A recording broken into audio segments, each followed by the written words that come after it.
All right. Hello, everyone. Welcome back to Classic Comics.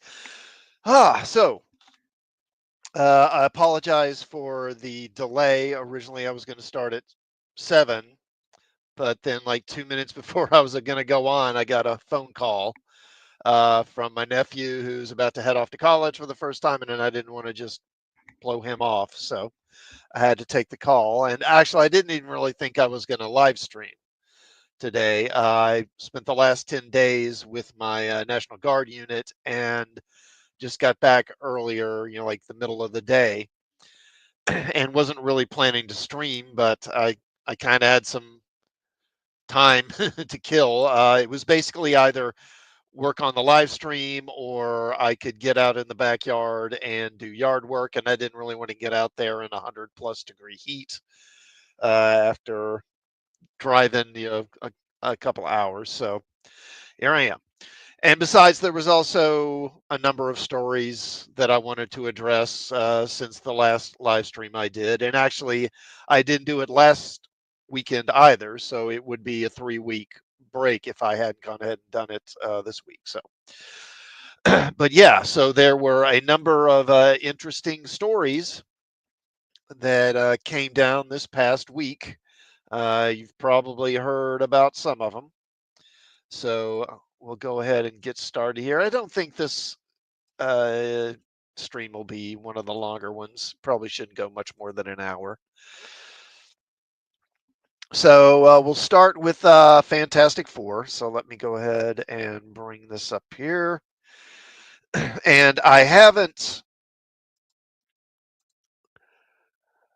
started. Hold on a second here. Where is that? I can't find it.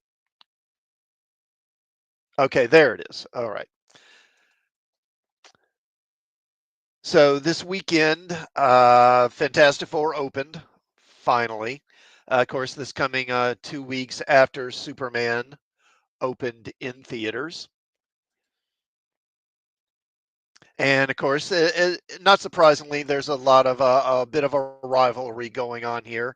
A lot of people are interested to see how these two films, DCU and Marvel, stack up against each other. And this is probably about as close as any of them are going to come to going head to head with one another. So I'm taking a look at the website thenumbers.com, which tracks box office performance. So let's take a look at Superman right quick. Um, actually, let me go to Fantastic Four first. That'll be easier. Okay.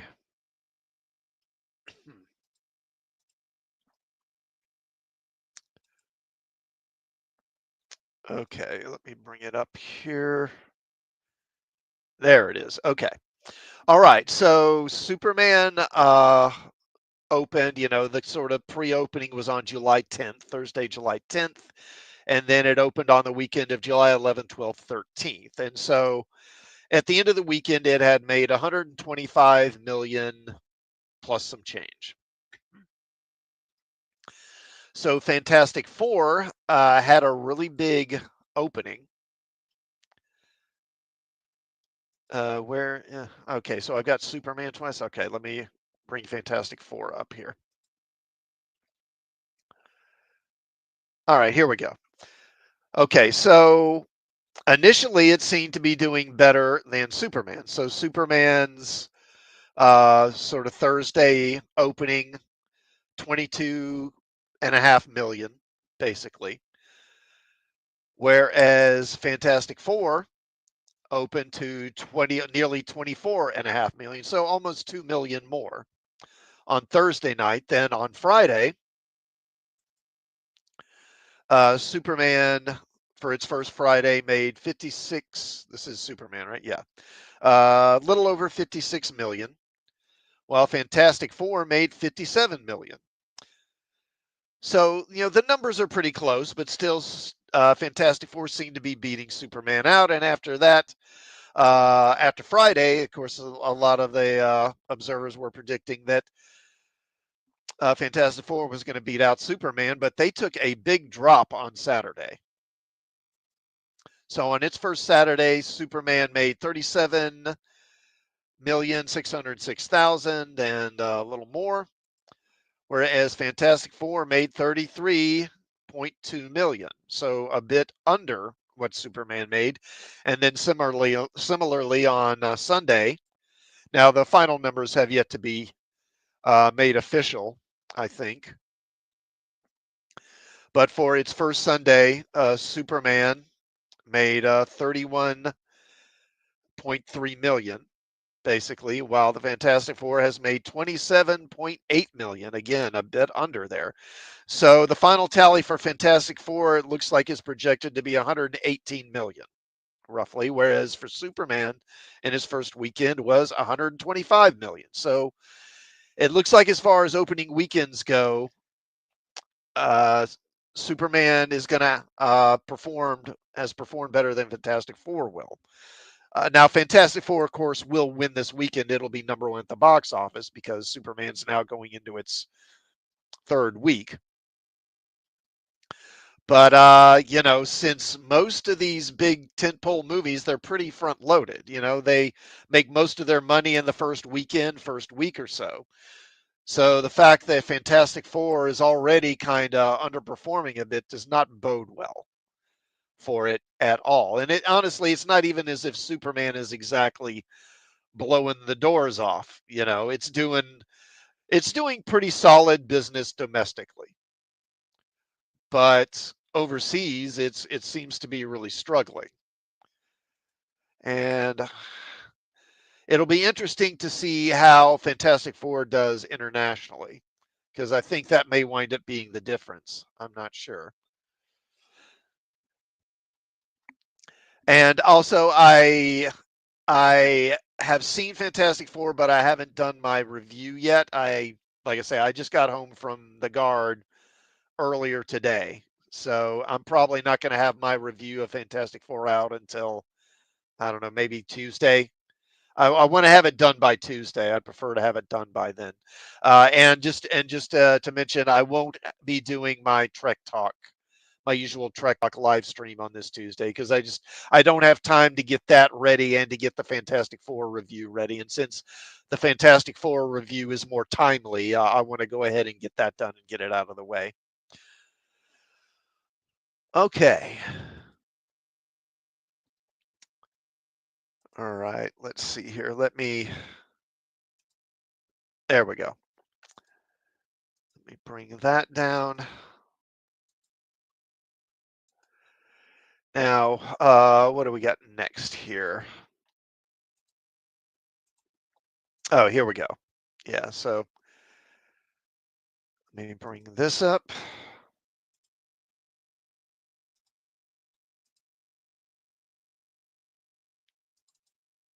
Okay. And this is from IGN.com. Marvel will recast the X-Men and reset the MCU after Avengers Secret Wars, says Kevin Feige. All right, let me take a drink of water right quick here.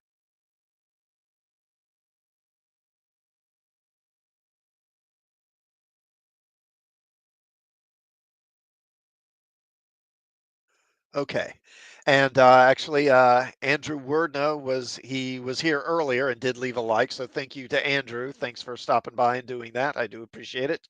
And yeah, just to mention, if you haven't heard already, so YouTube is changing the old algorithm, and it looks like now uh, views are going to be based more on viewer engagement. So if you view a video but there's no engagement, like there's no, this generally means like no like, no subscription, no maybe no comments on the video, then I guess the view is not going to count, or at least it won't count as much. I've heard different things. I've heard that other than that, then a view will only count as like a fraction of a view, where it's going to take so many views to equal a view now, or maybe it won't count at all. I'm not entirely clear on it. So if you are watching the stream, yes, please do like the stream, and please do sub to the channel. Please do comment, as it's really becoming increasingly important.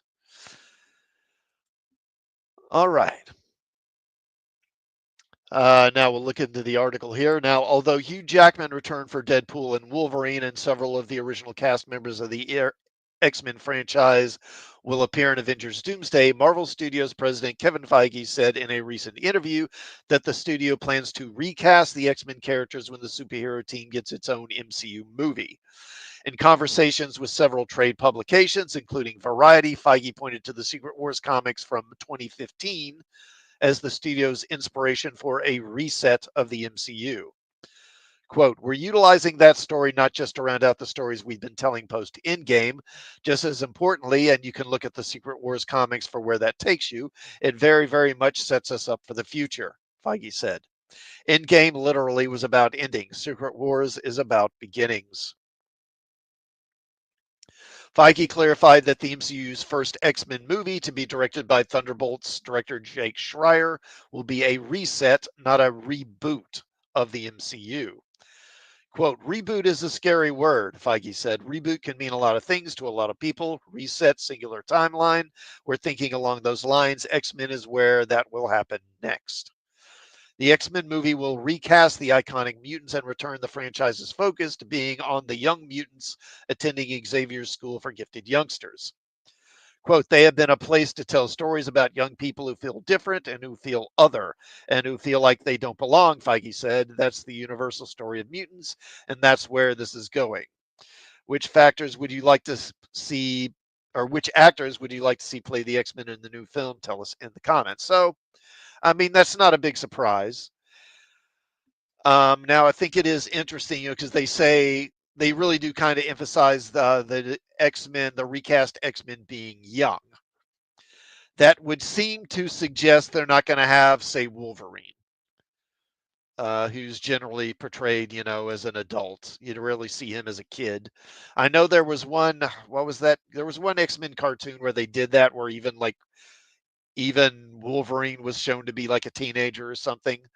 I hope they won't do that, but it wouldn't surprise me if they did, because Wolverine is clearly the most popular character on the team, and it's hard to think they will do the X-Men and not have him there.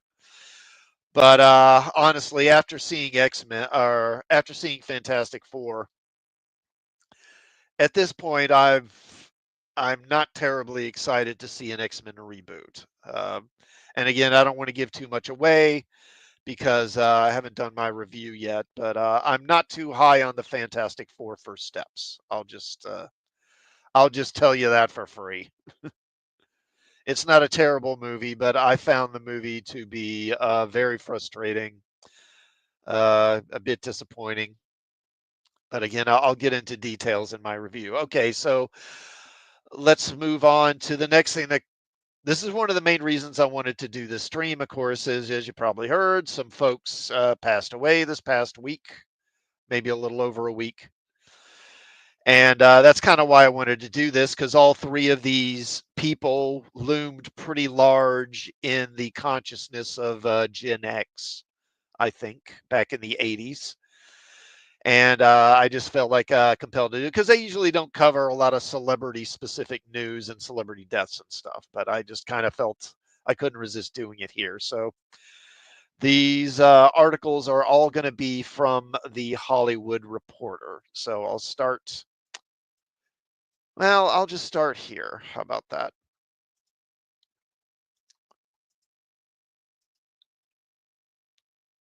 Come on. There we go. Okay. So, Cosby Show star Malcolm Jamal Warner dies in accidental drowning at 54. Get out of there. Okay. Malcolm Jamal Warner, best known for playing Theo Huxtable on the NBC's The Cosby Show, has died. He was 54. The actor and director died Sunday in an accidental drowning off the coast of Costa Rica, according to ABC News, with the Costa Rican National Police noting that Warner died from asphyxiation. Warner died near, I'm not how you say this, Cocle, a beach in Lemon, after getting caught by a strong ocean current. His body was discovered and formally identified by the police. Warner's role on the long-running Cosby series earned him an Emmy nomination for Outstanding Supporting Actor in a Comedy and positioned him for later success in Hollywood. His more recent TV work included the role of Surgeon A.J. Austin on the medical drama The Resident and the courtroom drama Accused, both on Fox. Quote, everyone at Fox is heartbroken by the tragic loss of our friend and colleague, the extraordinary Malcolm Jamal Warner. Fox Entertainment said Monday in a statement. While his iconic roles, from comedic to dramatic, are unforgettable and timeless, Malcolm will be remembered most for his warmth, kind heart, and the lasting impact he had on his friends, family, and fans everywhere. Warner also appeared opposite Kira Sedgwick on ABC's 10 Days in the Valley drama, and he played A.C. Cowlings on FX's American Crime Story, The People versus O.J. Simpson. Born August 18th in 1970 in Jersey City, New Jersey, Warner was named after Malcolm X and jazz pianist Ahmad Jamal. He and his family moved to Los Angeles when he was 5. Although he had a breakout role on The Cosby Show, Warner moved on from that early success to a long career in Hollywood. At the same time, having played Theo in the popular comedy, he was often called on to comment on Cosby and the sexual assault allegations against his co-star, especially when they first emerged and Cosby was arrested in 2015 before an eventual trial. Quote, he's one of my mentors and he's been very influential and played a big role in my life as a friend and mentor. Just as it's painful to hear any woman talk about sexual assault, whether true or not, it's just as painful to watch my friend and mentor go through this, Warner told Billboard in 2015. Quote, I can't really speak on any allegations because obviously I was not there. The Bill Cosby I know has been great to me and great for a lot of people. What he's done for comedy and television has been legendary and history making. What he's done for the black community and education has been invaluable. That's the Bill Cosby I know. I can't speak on the other stuff. That's a good answer. That's a sensible, answer that you give to those sorts of questions. An eventual sexual assault conviction for Cosby over a 2004 encounter with accuser Andrea Constant was later overturned by the Pennsylvania Supreme Court, and Cosby, then 83, was freed after serving 2 years of a 3 to 10-year sentence at a state prison. I mean, okay, but what has that got to do with Malcolm Jamal Warner? I thought this article was about him. Warner's other screen credits include Sneaky Pete, Major Crimes, Suits, Community, Sons of Anarchy, The Michael J. Fox Show, The Cleaner, and Dexter. As a director, he helmed episodes of The Cosby Show, Fresh Prince of Bel-Air, and Sesame Street. In 2011, he helmed and starred alongside Tracy Ellis Ross on the BET series Read Between the Lines, and he directed the AIDS awareness video Time Out, The Truth About HIV, AIDS, and You, which featured appearances by Magic Johnson and Arsenio Hall. Warner made his film debut in Drop Zone in 1994 and appeared in Fool's Gold opposite Matthew McConaughey, Kate Hudson, and Donald Sutherland. On stage, he appeared in the off-Broadway plays Three Ways Home, Crying Shame, Free Fall, and a production of A Midsummer Night's Dream at the La Jolla Playhouse in California. Information on his survivors was not immediately available. So, yeah, I mean, and of the three that I'm going to talk about, this really is kind of the most tragic, I guess, because again, he was 54, and you know, that's pretty early to go. I'm 57 myself, so we were very much of the same generation. I mean, I can't say I was the hugest fan of Malcolm Jamal Warner specifically, but he's one of those guys because I never really saw much after he did the Cosby Show. Honestly, I think I remember seeing him in a couple of things here and there. But the main thing I know him from, and of course I'm sure certainly most people of my generation know him from, is his role on the Cosby Show. Because that show was so popular, and that was still at a time when most people were still watching the three main networks. Cable existed, but it didn't really have as much draw then as it would later have in the 90s and 2000s. And so, I would compare like his fame, I would compare it kind of to say Jerry Mathers and Tony Dow on Leave It to Beaver in the 50s. or to the various, the Brady kids, the various actors that played the Brady kids in the 70s, early 70s, late 60s, early 70s. You know, because that's, mainly they were kid stars and they played these roles in their youth, and that's what everyone knew them for. It seems like he had a better career post, afterwards, and went on to have some success more so than those others did, because it seems like most of them really didn't do a whole lot, after their initial shows ended.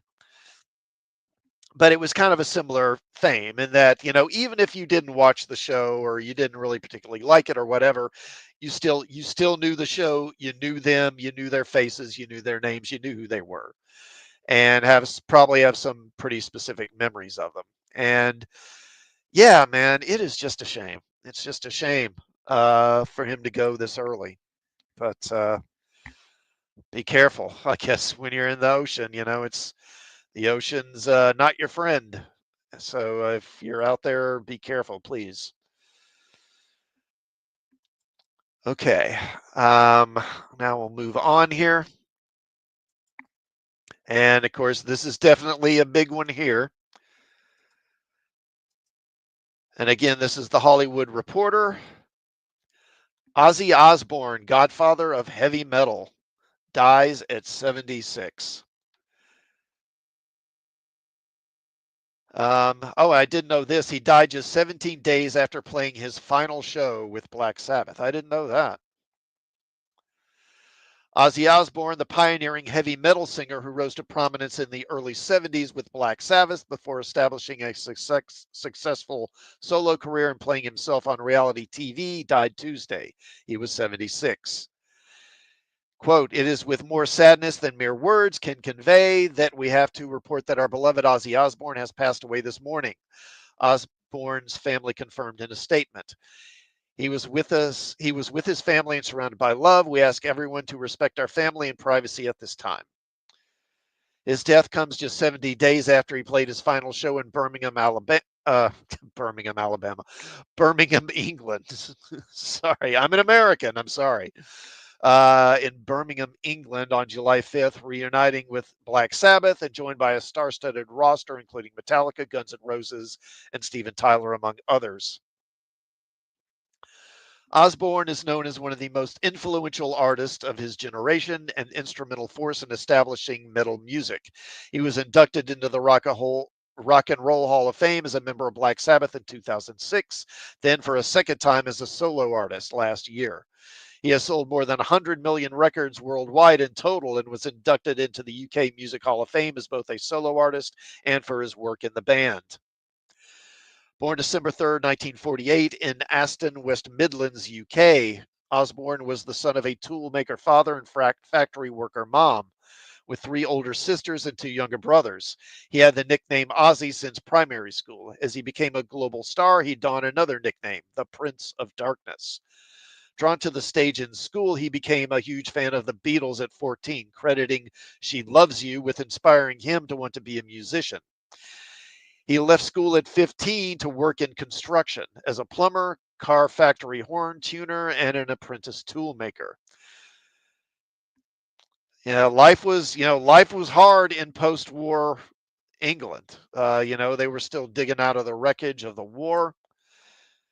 And again, I mean, how many of us, here in America, how many of us know a kid who went to work at 15, you know? I mean, working a real job, not like working part-time at McDonald's or something, but a real adult job at that age. He committed a series of petty crimes growing up and spent 6 weeks in prison after being found guilty of robbing a clothing shop and not paying the fine. In 1967, Geezer Butler formed the group Rare Breed and recruited Osbourne as vocalist before breaking up after 2 shows.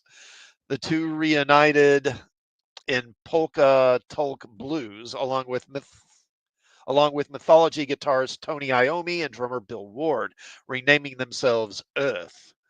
And then Black Sabbath in August of 1969 after a 1963 Italian-French horror film starring Boris Karloff. Yeah, I've heard of that movie. The group's approach was dark and gloomy, with Butler's nocturnal vision of a dark figure at the end of his bed inspiring the band's little title track. Built around Iommi's thundering guitar, Butler's spooky lyrics, Ward's doomy drum beats, and Osborne's eerie caterwaul, the band's self-titled debut and second album, Paranoid, were both successes. Around this time, Osborne met his future wife, Sharon Arden, leading to hiring her father, Don Arden, as their manager. Master of Reality was released in 1971, July 1971, and is widely regarded as providing the foundation of stoner rock and sludge metal. The album went on to sell more than 2 million copies and was the band's only top 10 US album until 13 in 2013. Osborne was plagued by drug and alcohol abuse, including a failed marriage to Thelma Riley, which produced a daughter, Jessica, and son, Lewis. Sabbath Bloody Sabbath followed in November 1973 and was dubbed by Rolling Stone, quote, an extraordinarily gripping affair, nothing less than a complete success, unquote. Sabotage came out in July 1975, with Technical Ecstasy released in September 1976, as the positive reviews were replaced by criticism that the band was, quote, unraveling at an alarming rate. Osborne left the band in 1979 to launch a solo project, Blizzard of Oz, but he rejoined Sabbath after 3 months to write and record Never Say Die. The subsequent tour did little to inspire, with his last appearance in that Sabbath era taking place on December 11th, 1978 in Albuquerque, New Mexico. When they re-entered the studio, Osborne's vocals were continually tweaked by Iommi, and he was eventually fired from Black Sabbath in April 1979, replaced by Rainbow's Ronnie James Dio. Signed to Don Arden's Jet Records, Osborne began to be looked after by Arden's daughter Sharon in Los Angeles, where the two were married on July 4th, 1982. The new incarnation of Blizzard of Oz included Uriah Heep drummer Lee Kerslake, Rimbo bassist lyricist Bob Daisley, keyboardist Don Airey, and Quiet Riot guitarist Randy Rhoads. Their self-titled debut turned into a multi-platinum success. Osborne's second album, Diary of a Madman, established Rhoads as a full-fledged star in his own right, with singles like Over the Mountain and Flying High Again. Eventually, drummer Tommy Aldridge and bassist Rudy Zarzo replaced Kerslake and Daisley. And Zarzo would go on to be in Quiet Riot. He would, after he left this group. Randy Rhoads died in an airplane accident in March 1982 while performing low passes over the band's tour bus, also killing the pilot. The band's tour bus driver, Andrew Aycock. Wait, so the band's bus driver was also the pilot? What is that what he was saying? And costume makeup designer Rachel Youngblood. When the tour resumed, Bernie Torme replaced Rhoads and in turn was replaced by Night Rangers' Brad Gillis, culminating in the 1982 live album Speak of the Devil. In 1983, new guitarist Jake E. Lee, who had played with Rat and Rough Cut, joined for Bark at the Moon, with the title track proving a fan favorite and helping the album go gold, eventually selling more than 3 million copies in the US. The Ultimate Sin followed in 1986, another double platinum success. Jake E. Lee was out of the band in 1987 as Osborne continued to struggle with addiction, making a cameo appearance in The Decline of Western Civilization Part 2, The Metal Years. He discovered yet another star guitarist, Zakk Wylde, for the album No Rest for the Wicked, with a subsequent tour that saw Ozzy reunited with bassist Geezer Butler. In 1988, Osborne performed a duet with Lita Ford on Close My Eyes Forever, which reached number 8 on the Billboard Hot 100. Yeah, and I believe that was actually his best-selling single, was that duet they did. Osborne maintained his commercial success into the 90s with albums like 1991's No More Tears, which established him as a presence on MTV with songs like Mama, I'm Coming Home. He received a Grammy Award for Best Metal Performance for I Don't Want to Change the World, a track from 1993's Live and Loud, which which went 4 times platinum and was a top 10 on that year's Billboard Rock chart. Osbourne released Osmosis in 1995 and returned to the road on the Retirement Sucks tour.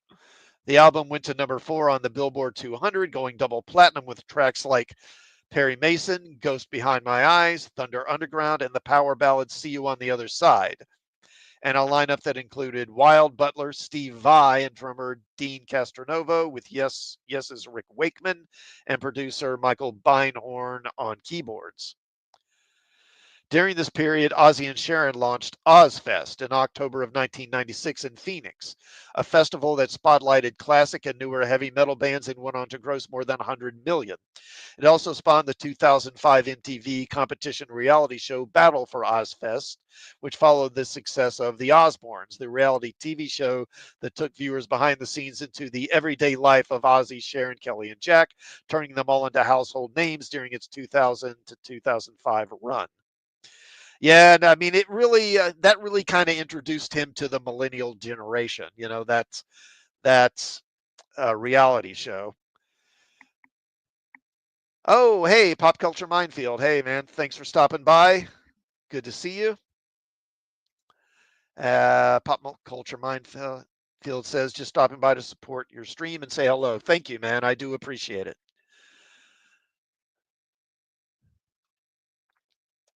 Okay. Okay, so Ozzy's 2001 solo album Down to Earth also went platinum and featured the Billboard Top 10 mainstream rock hit Dreamer. In January 2003, the entire Osbourne family hosted the 30th annual American Music Awards. In December 2003, Ozzy was seriously injured after an accident with his all-terrain vehicle. Broke his collarbone, 8 ribs, and a neck vertebrae. While recovering, he scored his first UK #1 single, a duet of the Black Sabbath ballad Changes with his daughter Kelly. Black Rain was released in May 2007, followed by Scream in April 2010, and the 2014 CD DVD compilation Memoirs of a Madman, which celebrated his solo career. He published his autobiography, I Am Ozzy, in 2009, which debuted at #2 on the New York Times bestseller list. A documentary about Ozzy's life and career, God Bless Ozzy Osbourne, premiered at the Tribeca Film Festival in 2011 and was released on DVD, produced by his son Jack. In 2011, at the West Hollywood Club Whiskey A Go Go, a Black Sabbath reunion was announced with the original lineup, though Rage Against the Machine's Brad Wilkes stepped in for Bill Ward on drums after a contract dispute. The band played at the O2 Academy in their hometown of Birmingham in May 2012, and on June 2013, they released 13, produced by Rick Rubin, which debuted at #1 on both the UK and Billboard 200 album charts. Osbourne and Sabbath had one last legendary show this month, a Back to the Beginning concert in Birmingham. There, the Prince of Darkness sat on a throne one final time, singing hits like Crazy Train, Iron Man, and Mama, I'm Coming Home. Osbourne is survived by his wife Sharon, their daughters Amy and Kelly, and son Jack, as well as a biological son, Louis John, an adopted son, Elliot Kingsley, and daughter Jessica Starshine from his first marriage to Riley. Wow. So yeah, I mean, he's a guy. Say what you want about Ozzy. Ozzy lived. He lived a pretty full life.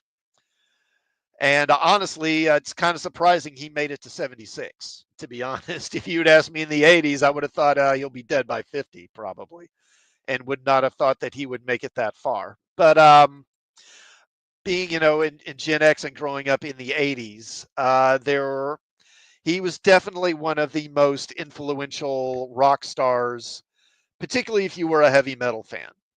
And the whole satanic panic of the 70s, late 70s, early 80s.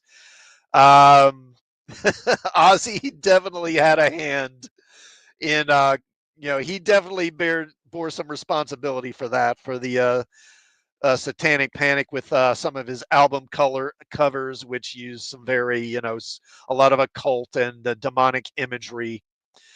And of course, then there were all the wild stories about his antics. Of course, it was well known that he had drug issues, and but there were a lot of very wild stories about him. Of course, there are these stories about him. And honestly, I remember hearing him when I was a kid, and it's been so long, I don't remember which ones are true and which ones aren't. Of course, there's the story of him biting the head off of a bat, I think it was, although I've also heard versions where it's a dove or maybe a pigeon or something. I'm not sure which one, is true or which one isn't, but that was a story that made the rounds back then. Of course, another legendary story, of course, is at one point he got banned from the state of Texas because I guess he got drunk while he was performing at a club, and he went out like the back of the club and found an alley, or found like a secluded area to take a whiz.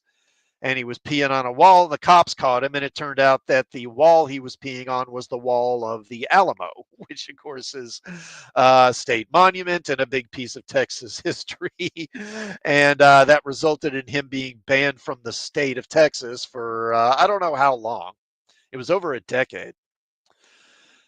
I remember someone, it might have been Alice Cooper. I'm not sure. Remembering them in an interview talking about Ozzy and saying that they remember one time when Ozzy took a straw and he snorted up, like there was like some ants, like a little trail of ants on the concrete, and he took a straw and he actually snorted the ants. Yeah. So, and I also remember more than one person, like Ted Nugent and some others, basically saying that, yeah, if it hadn't been for Sharon, he probably would have died young. He probably would have died much, much earlier. She basically kept him alive. And of course, after his heyday, in the 70s and 80s, again, the reality show had a big part in keeping him in the public consciousness and keeping him visible and introducing him to a new generation of, I don't know if fans is the right word, but a new generation of millennials. And yeah, uh, definitely one of the most important figures in the history of heavy metal. Really hard to overstate his importance or his influence there. Okay, and of course we had one more big, uh, big celebrity, Gen X icon, pass away this past week. So let me bring this up here.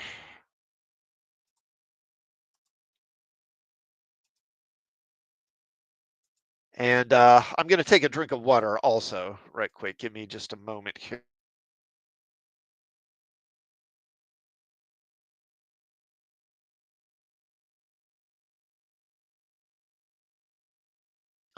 All right. So again, this is from the Hollywood Reporter.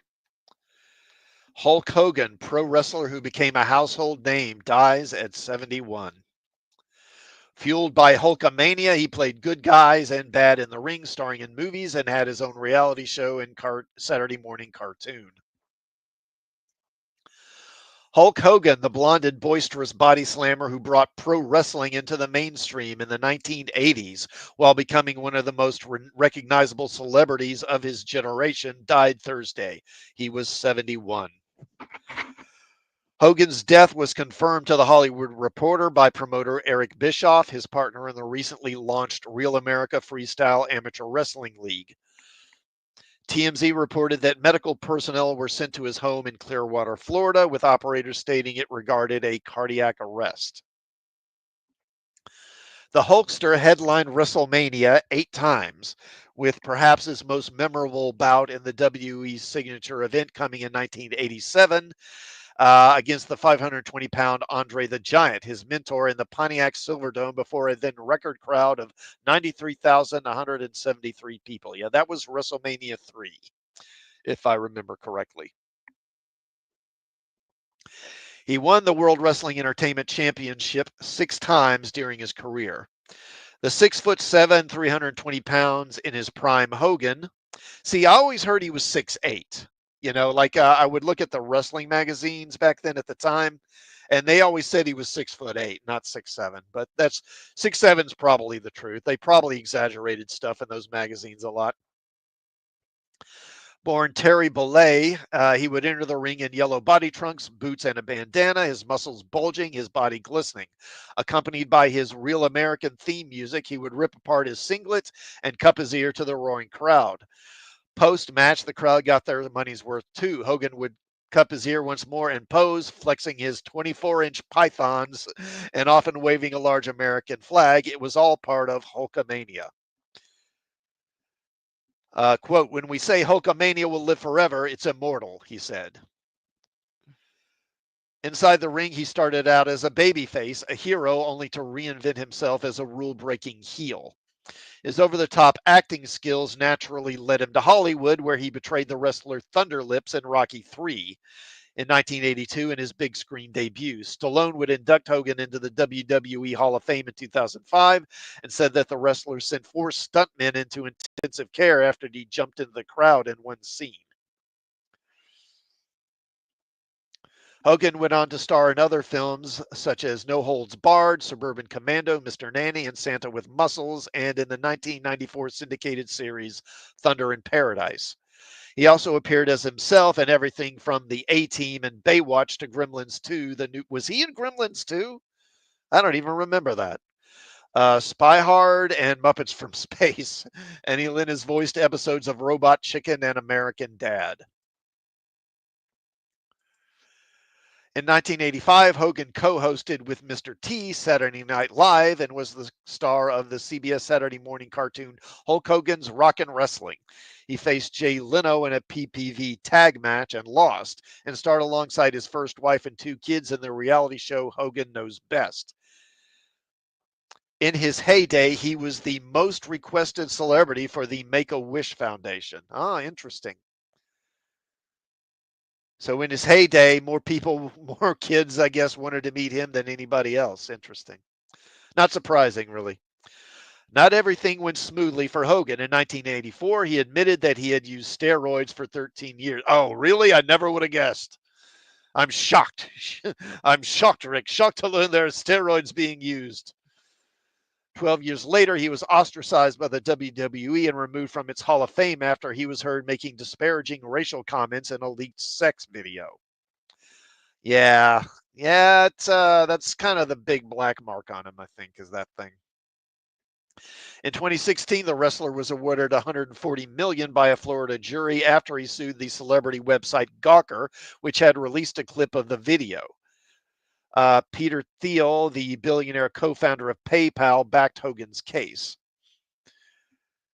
I wonder why he did that. He probably had a rival website that he was backing and he wanted Gawker out of the picture, maybe. After losing in court, Gawker filed for bankruptcy protection and sold itself to Univision in 2016. Hogan eventually wound up with a $31 million settlement. Not bad work if you can get it. He was welcomed back into the WWE fold and the Hall of Fame in 2018. I didn't know about that. That's good. In April, Hogan and Bischoff launched the Real America League, and it landed a TV rights deal with Fox Nation this month. Born in Augusta, Georgia on August 11, 1953, Terry Gene Bollea was the son of a pipe fitter and a U.S. Navy secretary. He idolized wrestler Dusty Rhodes and convinced his father to take him to the Fort Homer W. Hesterly Armory in Tampa, Florida, to watch the matches.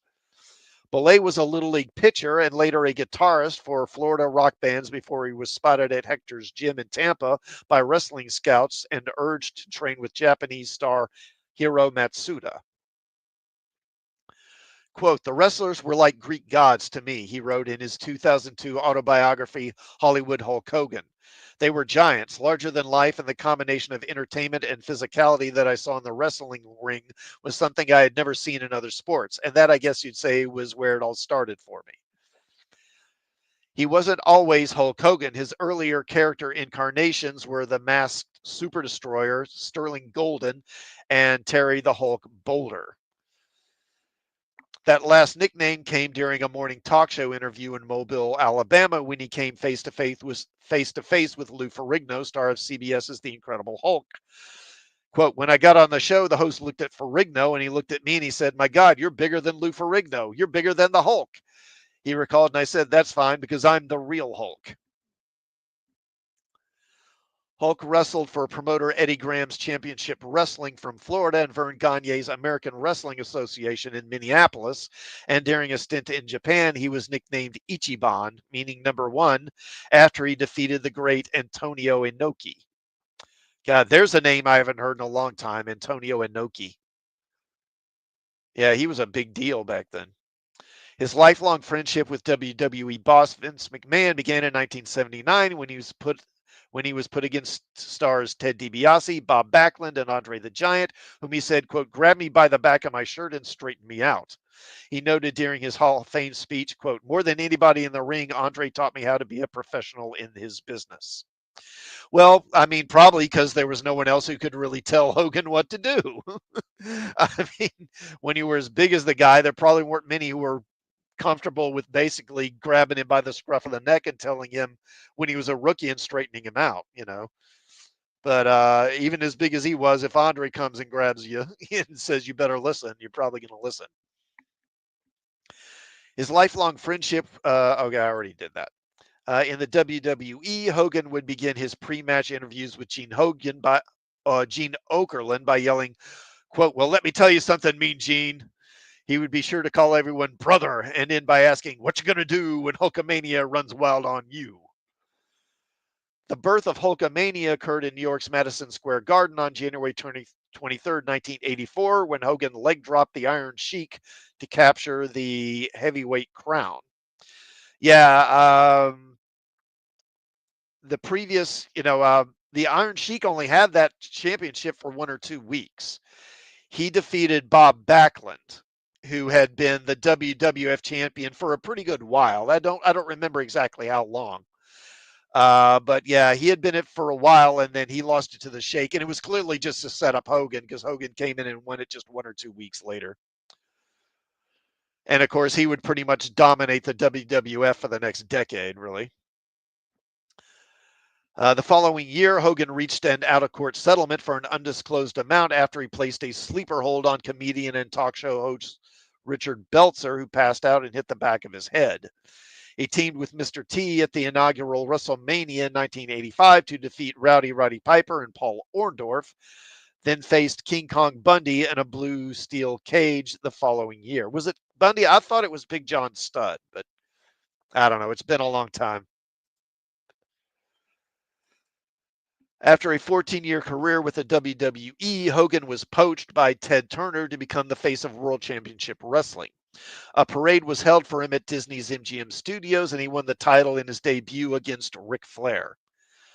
When Turner launched WCW Monday Nitro on TNT in 1995 as a counterpunch to McMahon's Monday Night Raw program on USA, the WWE mocked Hogan, then 42, with ageist skits calling him, quote, the huckster, and having an impersonator enter the ring using a walker.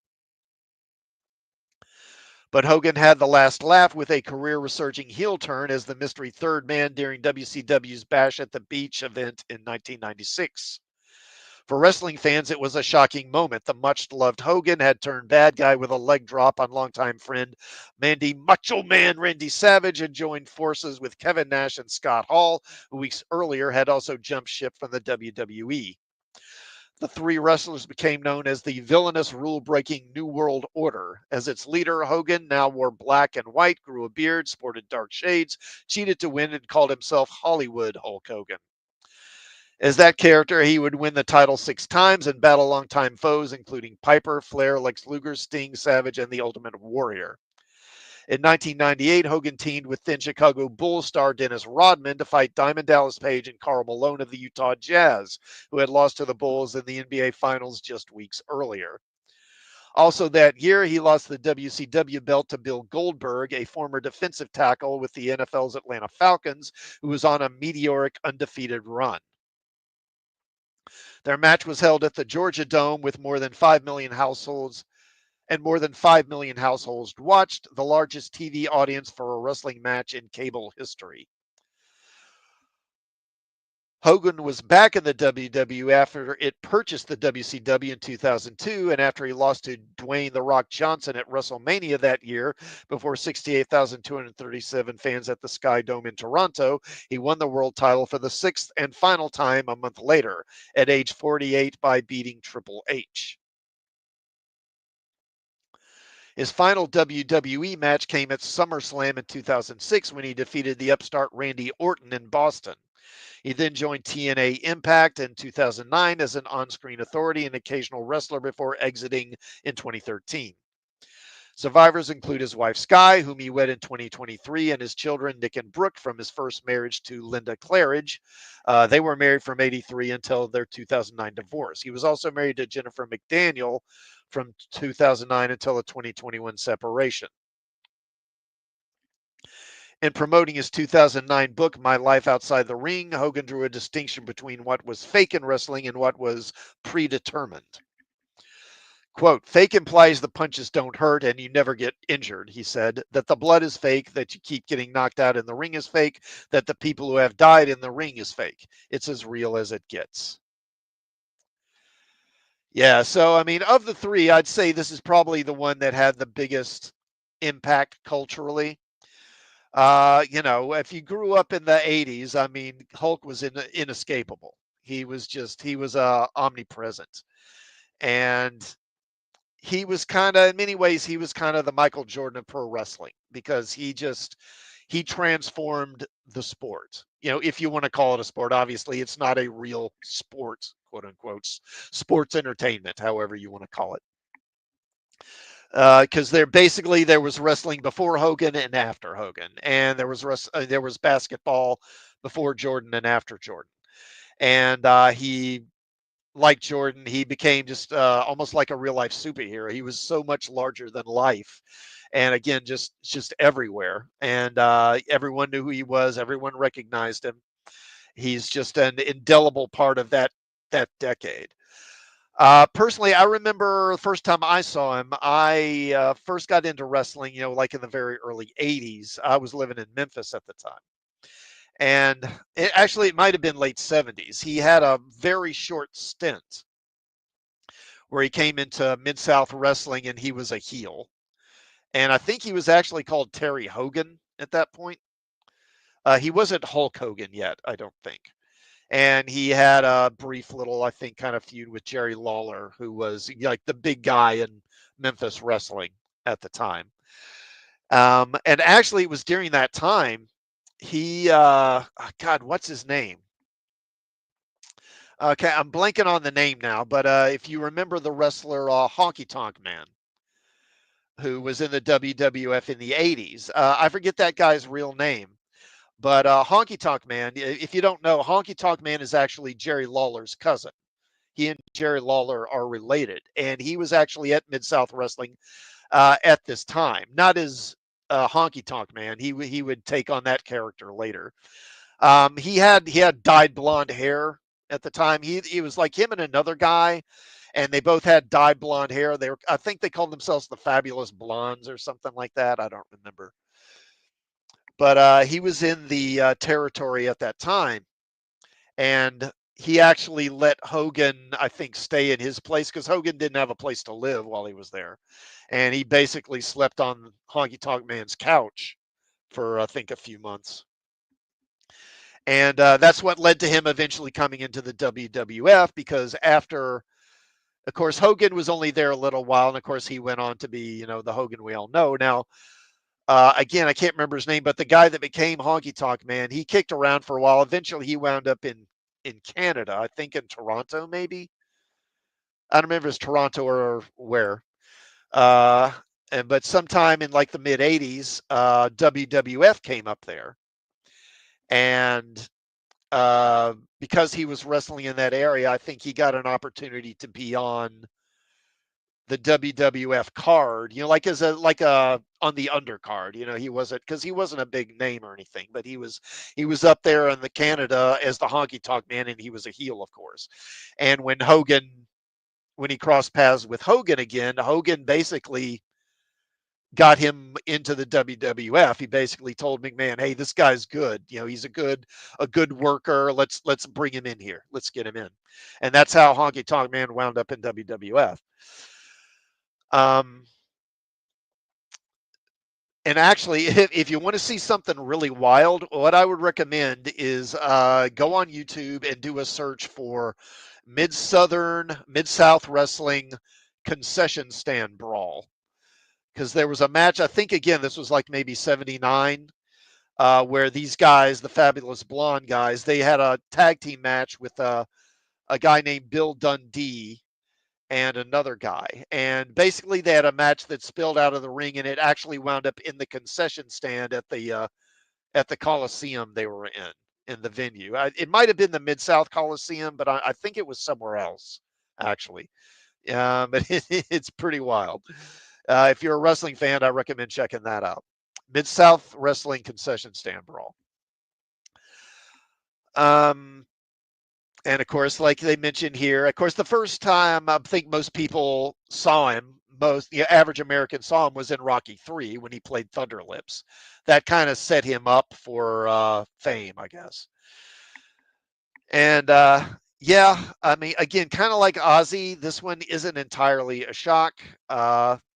As I say, he admitted again to using steroids for several years, and that can take a toll on you.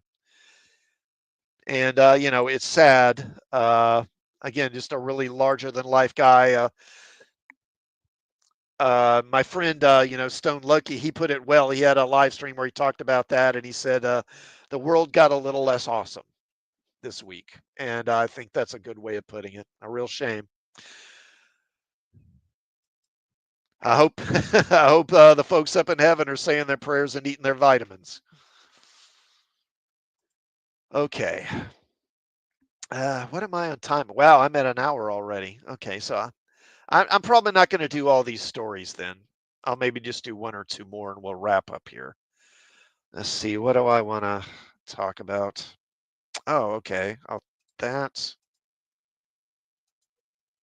Okay, I'll just do this one and then I'll wrap up this one more thing here.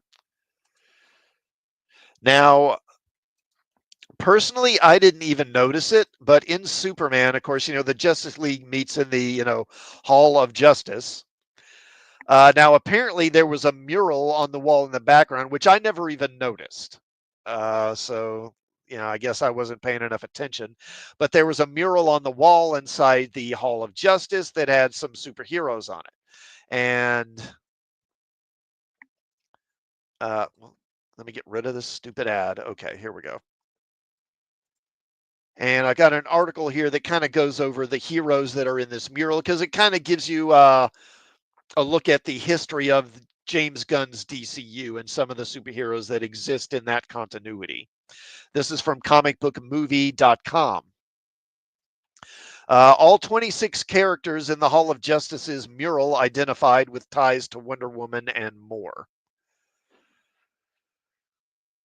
As promised, James Gunn has finally released the Hall of Justice's mural from Superman, charting the history of metahumans in the DCU.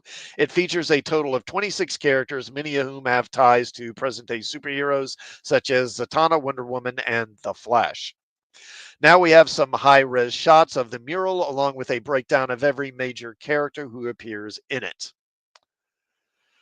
The extent of Gunn's plans for this lot, beyond being a fun Easter egg for hardcore DC Comics fans, remains to be seen. However, if they're all considered important to the DCU's past, we'd imagine at least a few of them will show up in this shared world sooner rather than later. And most of these I knew. There are a couple that I was not familiar with. Okay, so first we have Sister Symmetry. Now, apparently, Sister Symmetry is another name for Madame Xanadu. I know the character of Madame Xanadu, certainly. And apparently, this must have been fairly recently, like in the last decade or so. I guess they have embellished her background so she's related to Morgan Le Fay and therefore has a connection to, you know, Merlin and Camelot and King Arthur and all that. And apparently, this Sister Symmetry name is a alias she operated under at some point.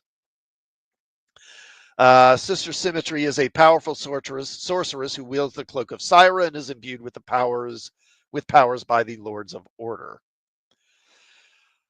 The Silent Knight, hailing from the 6th century, the British hero is a master swordsman and thought to be a previous incarnation of Carter Hall / Hawkman, and possibly even Clark Kent's distant ancestor.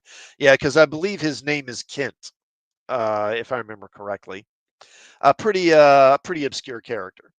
Now, this is one I didn't really know about or had never heard of, Exoristos. And again, this must be a character who was introduced fairly recently, like in the last decade or so, I'm guessing. An exiled Amazon from Themyscira, she once wielded the sword that was eventually used by Wonder Woman. Okay. Black Pirate, a 16th century do-gooder who previously appeared in the CW's Legends of Tomorrow. He fought the good fight on the high seas and was a member of the Five Warriors from Forever. Yeah, I was heard of him. Miss Liberty, a hero during the American Revolutionary War. She also served on the time-displaced Five Warriors from Forever team. Whip Whirlwind, better known as Max Mercury, the speedster was a hero during the Wild West where he used his flash-like abilities to protect Native Americans. And was he named Whip Whirlwind? I thought his name was Windrunner back then, or maybe I'm wrong. This character's had several aliases. Whip Whirlwind, Max Mercury. He was actually, the character's original name was Quicksilver, actually, and he was published originally, I believe, by Quality Comics, who published the Freedom Fighters and Bullet Man and or no, Bullet Man was Fawcett, I think. Yeah, Plastic Man. That's right. It was Plastic Man as well. But obviously, when they brought the character, because DC acquired Quality Comics, they now owned that character, but they acquired those characters in the 70s, but they never really made any use of the Quicksilver character, probably because, of course, Marvel already had an established character named Quicksilver by that point.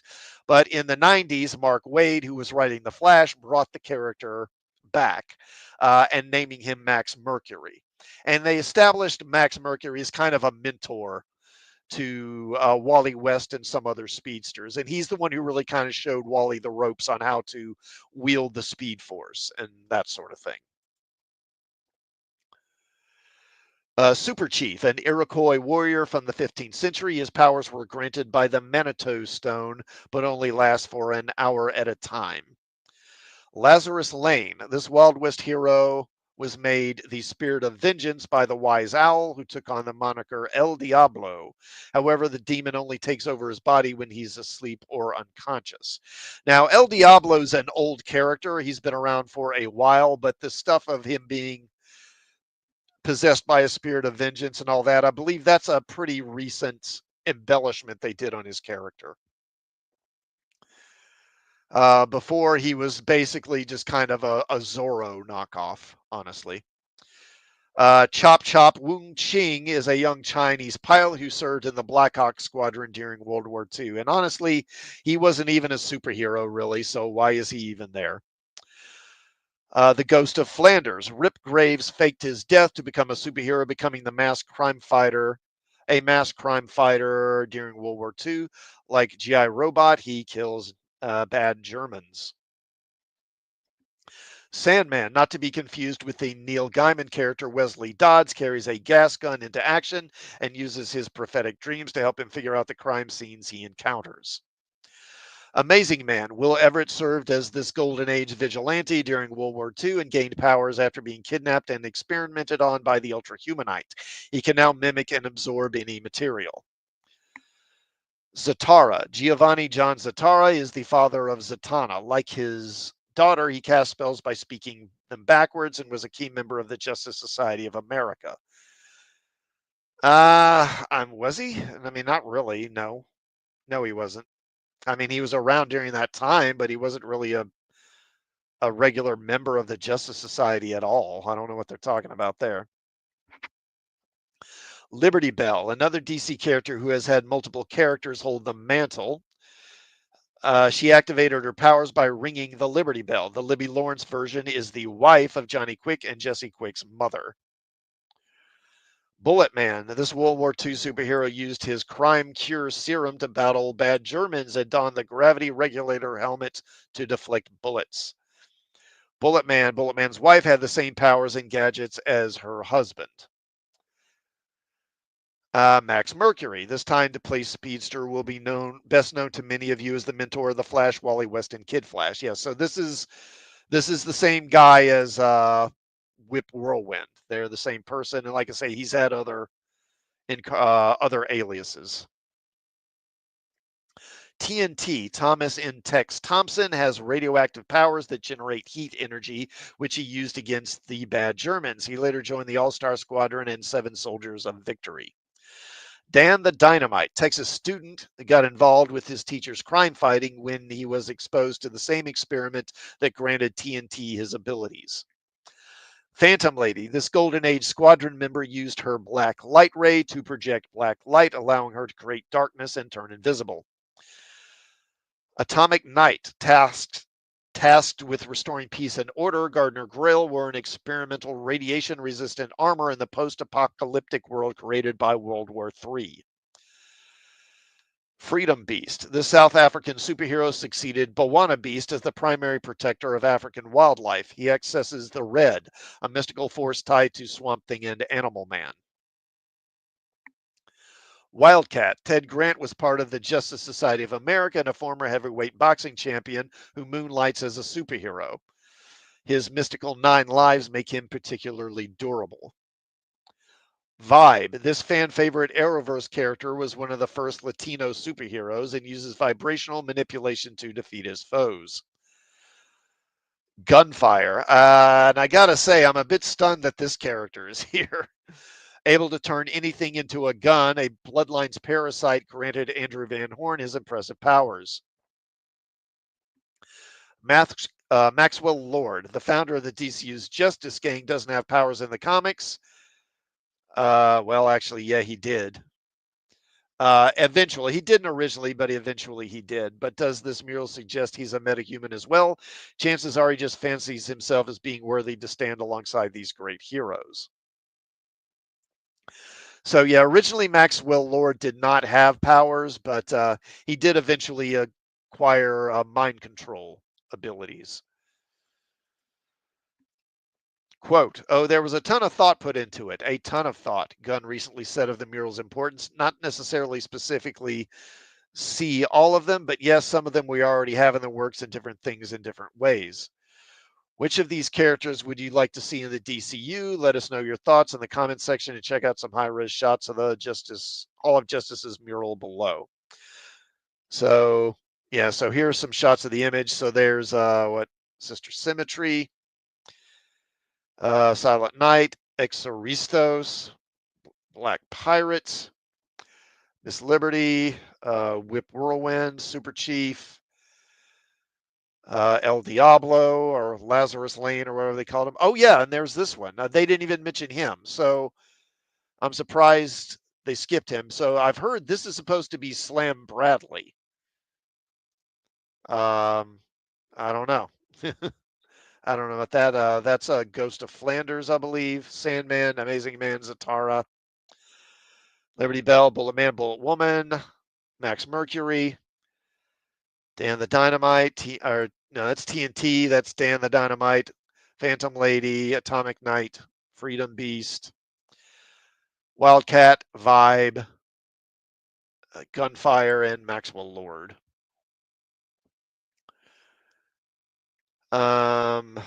Okay, so this is just some kind of standard boilerplate about the Superman movie. I'm just going to skip that. So, I mean, it's interesting. And it does show that they've definitely done some deep diving into DC history because most of these are pretty obscure characters. So I will give them credit for that. But I got to say, this is like an odd list. Um, and I mean, not to be too harsh or anything, but it leans pretty heavy. You know, there's a number of characters here who probably would not be here if the fact that of their ethnicity, basically. Like Freedom Beast. I mean, honestly, you know, who few people hardly even know. I'm a comic book fan, and I've never read a story with Freedom Beast in it myself. But I mean, gunfire. I mean, what is gunfire doing in here?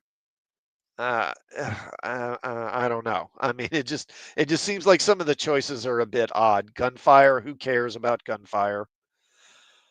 Atomic Knight. I mean, I like Atomic Knight, but again, he's such an obscure character. He's kind of an odd choice. But like you say, hopefully we'll see some of these characters pop up somewhere down the line. All right. I guess what am I at here? I'm at an hour and 12 minutes, so I'm going to go ahead and wrap it up. Again, if you would, those who will watch the stream and check it out, we'll check out the stream after on a rewatch. Please do like the video if you would, and please do sub to the channel or comment, or preferably some combination of those to increase engagement, because it looks like YouTube is pretty much requiring that now, or views just don't count as views anymore, which kind of sucks. But please do that if you would. And again, thank you to those who tuned in during the stream as well. Now, as I previously mentioned, I'm not going to be doing my Trek Talk live stream this Tuesday, because I'm going to be trying to get my Fantastic Four review done, and I'm just not going to have time to do both by Tuesday night. And I also, I will probably stream next Sunday, though, and then after that, Trek Talk will be back kind of regularly for at least a few weeks. And yeah, I guess that'll wrap it up for now. Again, thanks to those who tuned in. I do appreciate it. And I hope you all have a good evening and take care. And I will catch you later. Good night.